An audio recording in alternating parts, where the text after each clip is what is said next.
University మంచి భవిష్యత్తు కోసం తెలుగు విద్యార్థులు ఇష్టపడే యూనివర్సిటీ. నటించేవాడు ఏమంటాడు, నేను బ్రహ్మాండం చేయగలను, ఎస్వి గారి పాత్ర నాకు ఇస్తే నేను చించేసేవాడిని నేను చెప్పంటాడు. అంతే కదా, పక్కవాళ్ళు చెప్పాలా, ప్రూవ్ చేసుకోవాలా. అలా నేను ప్రూవ్ చేసుకున్నాను, కాస్త కోస్త అందంగా ఉండేవాడిని. అందువల్ల ఏంటంటే పక్కన వాళ్ళు ఫ్రెండ్స్ కానీ ఎంకరేజ్ చేశారు. వై డోంట్ యూ ట్రై, డిఫరెంట్గా నువ్వు పైకి వస్తావని చెప్పి నా శ్రేయోభిలాషులు, నన్ను అభిమానించేవాళ్ళు, మిత్రులు, వాళ్ళ ఎంకరేజ్మెంట్ కూడా నేను స్టెప్ తీసుకోవడానికి అవకాశం వచ్చింది. ఫస్ట్ పిక్చర్ కొత్త వాళ్ళు కావాలని చెప్పి అనౌన్స్మెంట్ వస్తే దానికి ఫోటోలు పంపించాము. వెళ్ళా, ఏదో 2 సీన్లు 3 సీన్లు వేషం సినిమాలో నటించాము అనే కోరిక ప్రతివాడికి ఉంటుంది కదా. ఆ ఉద్దేశంతో నేను వెళ్ళా మద్రాసు. వాళ్ళ మేకప్ టెస్ట్లో అయిన చేసి ఆ మనాడు చెప్పారు నువ్వే హీరో అన్నారు.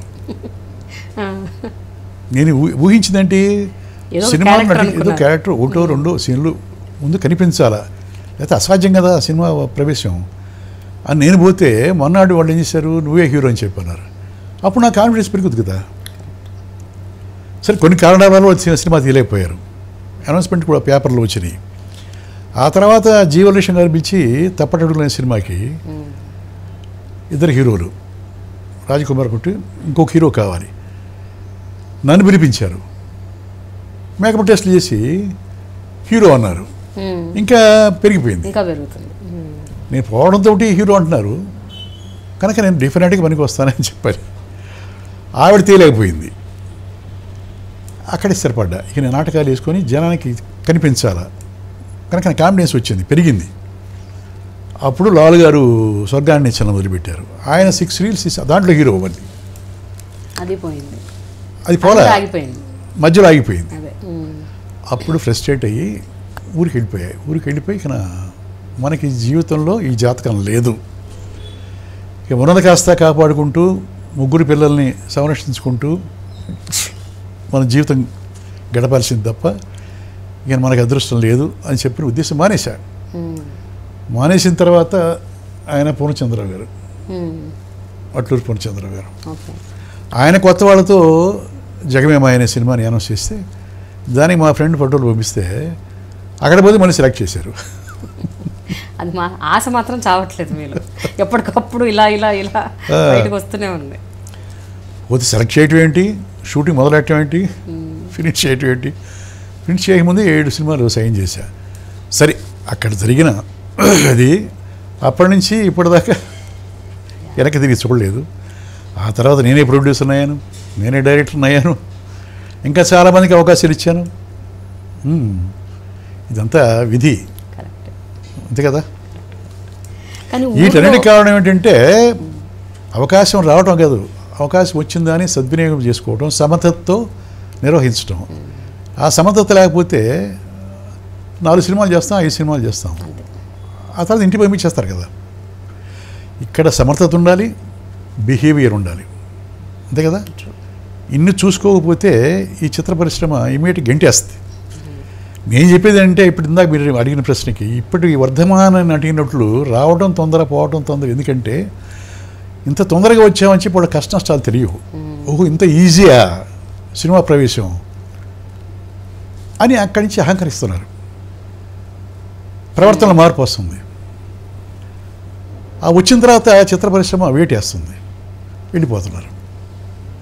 వాళ్ళు ఇచ్చే సందేశం కూడా ఇదే, నేను చెప్పిన దాంట్లోనే సమాధానం ఉంది, అంతే కదా. కానీ ఊర్లో ఏమనుకునేవారు సార్ అంటే, మీరు ఇట్లా వెళ్ళిపోయేవారు, హీరో ఛాన్స్ పేపర్లలో వచ్చేది, అది క్యాన్సిల్ అయిపోయింది, మళ్ళీ వెనక్కి రావాలి, వెనక్కి వస్తే మళ్ళీ మీరు ఫేస్ చేయాలి. మీ వాళ్ళు, మీ మనుషులు, మీ చుట్టాలే కదా మొత్తం చుట్టూ ఉన్నది, మొత్తం వాళ్ళు గేలి చేయటం మామూలు కాదు. విమర్శించేవాళ్ళు ఎక్కువ మంది ఉంటారు. అయ్యో పాపం వీడు పనికి వస్తాడని చెప్పి పంపించాము, పనికి వస్తాడు, బట్ వాళ్ళు తీయలేకపోయారు, మా జడ్జిమెంట్ కరెక్ట్ అనుకునేవాళ్ళు నా మిత్రులు, శ్రేయోభిలాషులు కొంతమంది ఉంటారు కదా. బట్ వాళ్ళకంటే ఎక్కువ మనం ఫేస్ చేయాల్సింది విమర్శకుల్ని, ఎగతాళి చేసేవాళ్ళని. విలేజ్ కాబట్టి అదే పట్నం అనుకో, ఇది టౌన్ అనుకుంటే పక్కవాడికి తెలిసి సాగదు, అంతే కదా. విలేజ్ అంటే కాన్సన్ట్రేషన్ మొత్తం అక్కడే ఉంటుంది. అదేది హిమాలయ పర్వతం ఎట్టెక్కుతాడు ఇతను, ఎందుకు పోతున్నాడు, వీడు పడిపోతేనే బాగుండు అని చెప్పి అనుకునేవాళ్ళు చాలామంది ఉంటారు, అంతే కదా. కనుక అవన్నీ అనుభవించి రాటు తెలిపి గుండె బొప్పి కట్టి బండలాగా వచ్చి అటాక్ చేశారు. సార్ ఇనీషియల్ స్టేజెస్లో బాగా బాధపడేవారా సార్? అంటే ఆ బాధ ఎట్లుండేది? ఏడ్చేవారా, లేకపోతే డిప్రెషన్లోకి వెళ్ళారా? అట్లా ఏమైనా జరిగాయా? మీరు ఏడ్చేది ఎప్పుడూ లేదు. విధి మేము నమ్ముతాను, విధిని. ఇలా జరిగింది అంతే, దానికి మనం ఏం చేయలేం. Let us try. కానీ ఎందుకు అడుగుతున్నానంటే సార్, ఇప్పుడు మీరు ఒక్కరే అనుకోండి వేరు, అంటే సినిమాలోకి రాకముందే మీకు పెళ్ళయింది, 3 పిల్లలు. సో కుటుంబ బాధ్యత, ఆర్థికంగా నిలదొక్కోవాలి, కుటుంబం చూసుకోవాలి. సో ఇవన్నీ ఒక బాధ్యత ఒక పక్కన, ఇంకో పక్కన మీ ఆశ, మీ కోరిక, ఈ రెండింటికి అసలు బ్యాలెన్స్ కుదరట్లేదు. ఇవేమో రావట్లేదు, ఇక్కడ ఉండాలనిపిస్తుంది. ఆ స్ట్రగుల్ సామాన్యమైనది కాదు. అది ఆ డిప్రెషన్ లేకుండా నేను మహాత్ముడు కాదు, దేవుణ్ణి కాదు, మానవుడిని కదా. ఎన్ని బాధలు పడ్డామో. బట్ ఒకటే నా ధ్యేయం, నేను ఎప్పటికైనా సాధించగలను అనే పట్టుదల ఒకటి. ఇంత డిప్రెషన్లో బాధ అంటే పిల్లల పట్ల, భార్య పట్ల, అమ్మ నాన్న పట్ల నిత్యం స్ట్రగుల్ అవుతుండేవాడిని. బట్ ఒక ఆశ ఎక్కడో మిణుకుంటూ కనిపిస్తుండేది. ఆ చివర స్వర్గాన్ని ఇచ్చినప్పుడు అది తీరేపోయినప్పుడు ఇక అది కూడా చచ్చిపోయింది. అప్పుడు తెగించి వెళ్ళిపోయా, ఇక వద్దు, మనకు సాధ్యం కాదు అనిపోయి స్ట్రగుల్ అయ్యా. ఇంటిపోయి ఉన్న కాస్త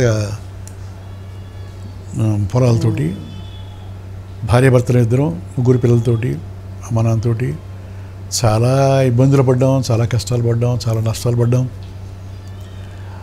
మరి ఇన్ని కష్టాలు, ఇన్ని నష్టాలు, మా భార్య పడ్డ బాధలు ఇవన్నీ గమనించాడేమో ఆ భగవంతుడు. అప్పుడు తీసుకొచ్చి ఇచ్చాడు నాకు అవకాశం. ఆ అవకాశం సద్వినియోగం అయింది. అక్కడి నుంచి మామూలే. అదే కానీ చూడండి, హిందీలో ఒక కహావత్ ఉంది, భగవాన్ జబ్ దేతాయే చప్పడు పాడికే దేతాయే అని. అంటే మీకు ఒక సినిమా అవకాశంతో ఒకసారి వెంటనే ఏడు తడా లైన్గా పడ్డాయి చూడండి. రానప్పుడేమో అసలు ఒక్కటి కూడా రాలేదు. అంతే. ఎంత వెంటబడి వెళ్ళి కూర్చొని కొన్ని రోజులు, ఏళ్ళు, నెలలు, వచ్చింది మాత్రం ఎట్లా వచ్చాయి. సార్ చెన్నైలో స్ట్రగుల్ ఎలా ఉండేది సార్ ఇనీషియల్ డేస్లో? 66, 67 ప్రాంతంలో మీరు వెళ్ళి అక్కడ అవకాశాల కోసం. 67 ఏంటి నుంచి మర్యాద వచ్చేది? అంటే మీ నాన్నగారు వాళ్ళు కొంచెం ఉన్న ఫ్యామిలీ అయినా సార్? అప్పట్లో వ్యవసాయ పొలం, డబ్బులు బాగానే ఉండేవి, పర్లేదు. ఒక్కడే కాబట్టి మిమ్మల్ని, మీ ఆశకి వాళ్ళు కొంచెం అండర్స్టాండ్ చేసుకునేవారా మీ నాన్నగారు, అమ్మ? చేసుకోగా, నేను గారాబంగా పెంచారు. అంటే మీ డ్రీమ్స్ని వాళ్ళు యాక్సెప్ట్ చేశారా, అండర్స్టాండ్ చేశారు? నేను తప్పు చేయను అని వాళ్ళ ఉద్దేశం.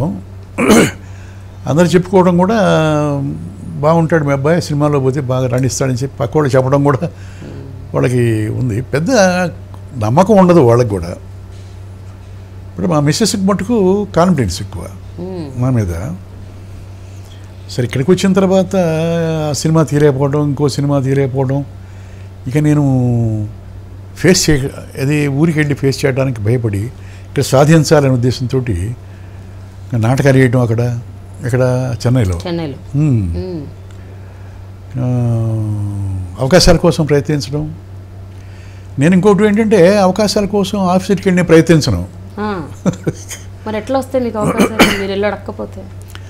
అప్పట్లో ఆఫీసులకి వెళ్ళి ప్రయత్నిస్తే, ఇప్పుడు కొత్త వాళ్ళు కావాలి, కొత్త వాళ్ళతో తీస్తామంటే అది వేరు. ఇప్పుడు మామూలు హీరోస్ చేస్తున్న సినిమా పోతే మనకు వేషం అంతో ఇస్తారు.